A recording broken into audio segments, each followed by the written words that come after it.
No hay ninguna duda de que la Corte Interamericana en los últimos años ha generado un cúmulo de discusiones importantísimas, no solamente para los juristas, sino también para otras disciplinas.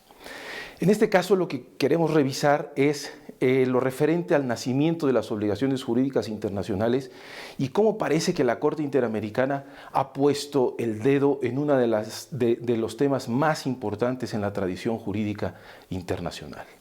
Me refiero particularmente a las 3 opiniones consultivas que se hicieron públicas el año pasado y que sin lugar a dudas han generado, por supuesto, una reflexión importante por los temas que se refieren. Por ejemplo, la opinión consultiva número 23 sobre medio ambiente y derechos humanos, o la 24 sobre igualdad, o la 25 en temas referentes al asilo. Pero particularmente en esta ocasión quiero enfatizar lo que la Corte Interamericana ha pensado respecto del valor jurídico de las opiniones consultivas. En una cuestión que se separa de su anterior jurisprudencia en opiniones consultivas, estas últimas 3 señalan en párrafos bien específicos que los jueces de los estados obligados a hacer control de convencionalidad también deben utilizar lo que la Corte Interamericana interpreta en estas opiniones consultivas. El tema no es de menor importancia, porque hasta este tipo de discusiones lo que sabemos es que el derecho internacional nace o por la voluntad de los estados o de organizaciones internacionales en tratados internacionales, o también por la costumbre internacional, que no deja de ser una voluntad estatal expresada en su práctica reiterada o en la opinio juris. Es cierto que las decisiones judiciales, según lo que dice el Estatuto de la Corte Internacional de Justicia, son reglas auxiliares para la determinación del derecho. Además, el artículo 38 del Estatuto de la Corte Internacional de Justicia, con casi 100 años de vigencia, si consideramos que apareció con la Corte Permanente de Justicia Internacional, es evidente que resulta vetusto para las discusiones contemporáneas.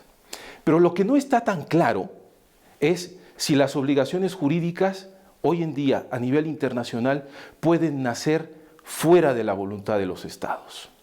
Lo que hace la Corte Interamericana es decir que sus opiniones consultivas, la interpretación que hace en opiniones consultivas, debe ser también de uso cotidiano para los jueces o para las autoridades del Estado cuando realizan control de convencionalidad.